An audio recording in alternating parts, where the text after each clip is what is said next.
Good morning po. Ngayon po yan, nanta sa school. Ngayon po araw ng Lunes. Yan. Meron po ako dito na buto ng sunflower. Yan. Bali ito po, in-order lang ito sa online. HCC-3 sunflower seed. Hindi ko lang po alam kung gaano ito kalaki.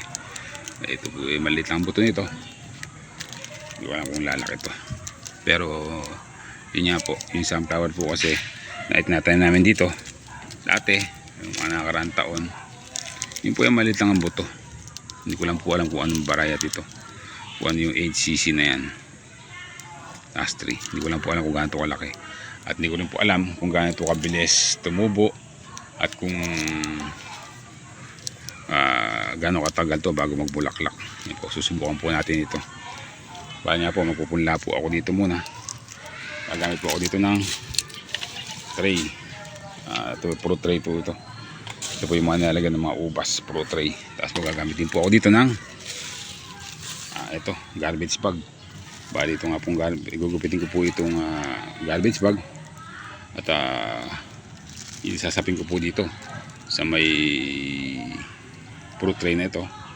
Saka lalagyan ko po siya ng lupa. At saka yun,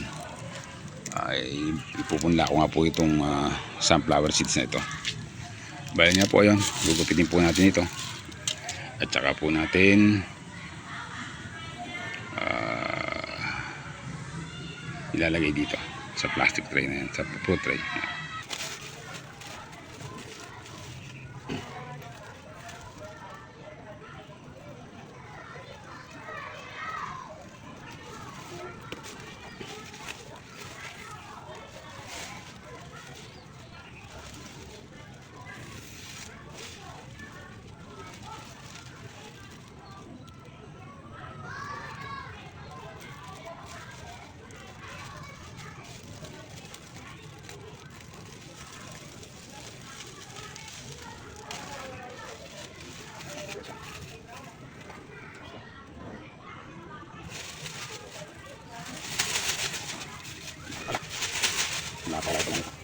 Malaki pa yung gabis ang magagamit.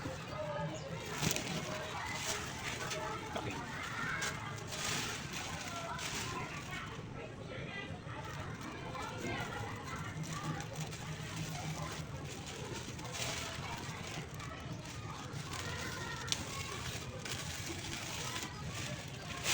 Natin po sa gitna. Natin po nilahati. Natin po nilahati.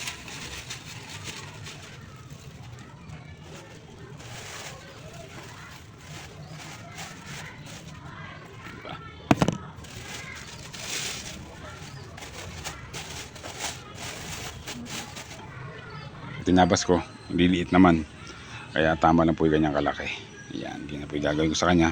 Tapos po bubutasan ko yung ilalim para pag dinilig, meron po lalabas yung tubig, hindi siya pupuno ng tubig. Kasi po pag po ng tubig yan, hindi rin po mabubuhay yung sunflower na itatanim ko. Yan po, bubutasan ko po siya.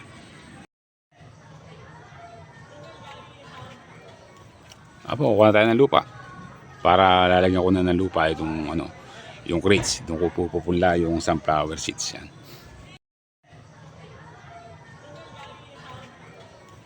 Kukuha na tayo ng lupa para lalagyan ko na ng lupa itong yung crates, doon ko pupunla yung sunflower seeds yan.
Ayun po, nalagyan ko na ng lupa.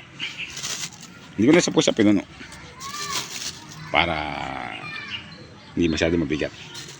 Mabigat po kasi lupa, medyo sandy. Yan, buwagag po natin yung lagyan lupa. Yan nga po yung tanim ko ng pecha at mustasa ko. Yan po. Makita nyo, malaki na rin, no? May mga talong, malaki na. Gawa nga po ng madalas na ulan. Kaso nga lang yung pechay ko nalusaw sa ulan. May mas matibay po talaga yung mustasa kaysa pechay. Yung mustasa po halos buhay lahat. Itong mustasa konti lang ang nabuhay. Itong pechay pala konti lang nabuhay kasi nga nadali ng ulan.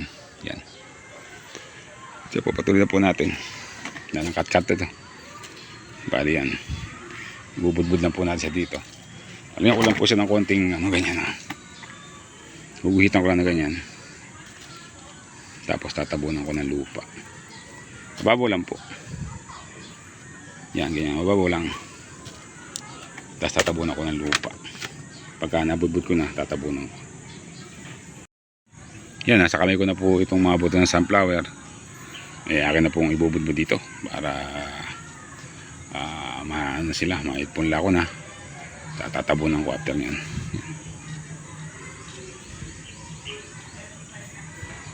Ito naman po ay punla lang. At saka medyo matagal na rin po kasi buto na to. Mga ilang buwan na din. Bagay hindi pa naman siguro expired dito. Ilang buwan na rin yung buto nyan.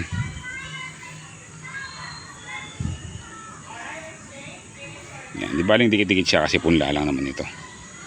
Mas maganda sana ako sa seedling tray para para isa-isa yung tanim. Kaso nga lang wala po kasi akong seedling tray, kaya dito ko po siya itinanim, ipinunla na lang. Pwede naman yan. Di baling dikit-dikit. Yan, sana po ito yung mapatubo ko. At ito po ikakalat ko po dito sa buong school. Yung mga pag napatubo yan, lagyan ko po yung mga plant box nila dito para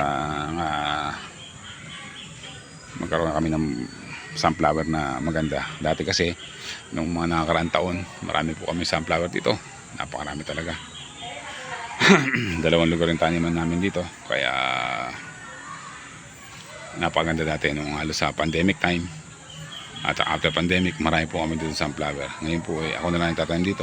Ayan, yung passion fruit ko, ang laki na ng gapang. Hindi ko lang po alam kung gaano siya katagal bago magbunga, kasi nga po ngayon pa lang po magtatanim ng itong passion fruit na yan. Ang ganda. Pati yung halaman na binigay sa Baguio, ang ganda. Yan po, ngayon po itatabunan ko na po ito ng konti lang naman. Yung po ipupuingin lang, yung matabunan ko lang yung buto, okay naman. Yan lang, para lumubog lang siya at maano siya, tumubo. Yan po. Kasi pag hindi natabunan yan, hindi tutubo. Yan po. Ididiin ko lang ng konti. Yan. Konting din lang. Pero talaga yung pagpupunla nito ay ginagawa sa seeding tray. Dahil nga wala akong seeding tray, gumamit po ako ng fruit tray. At saka ito nga po, gumamit nga po ako dito ng garbage bag. So after po nyan, ilalagay ko po siya dito sa ilalim ng kubo para hindi siya madirektang mainitan.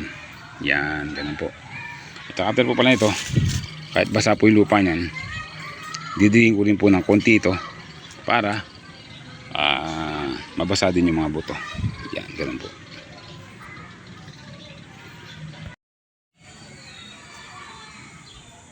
Yan po, diligin na po natin.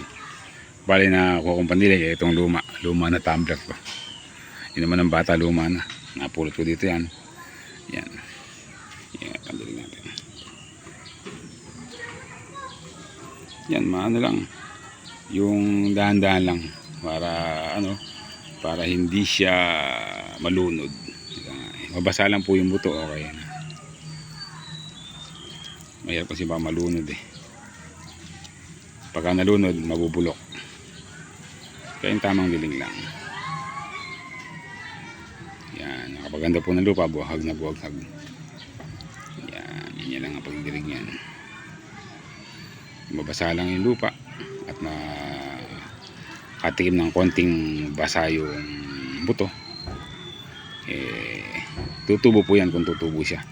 Kasi nga po, sabi ko nga sa inyo, itong buto na to ay hindi naman siya ganong katagalan pa. Yung mga, siguro mga 2 buwan na din to. Mga 2 buwan na yung buto na to. Na in-order namin ito sa may Shopee. Yan, okay na po yan. Yan po basa na, aabot na po yan sa buto. Okay na yan. Ngayon po ilalagay ko na po sa ilalim para hindi siya madirektahan ng init at hindi siya madirektang maulanan. Yan po yung aking gagawin. At saka nga po pala, nakalimutan ko, itatakip po nga po palang ganyan yan. Yan, itatagay po siyang ganyan. Yun. Ayan. Para siya makulob. Para makulob. Yan, ganyan po yung ginagawa ko dyan. Parang palay, kinukulob. Ayan nga po. Ayun po, ganito na po yung vlog natin yung araw na to. Sana po patuloy niyo po akong suportahan. Ka-NJ TV po. At maraming salamat po sa inyong lahat.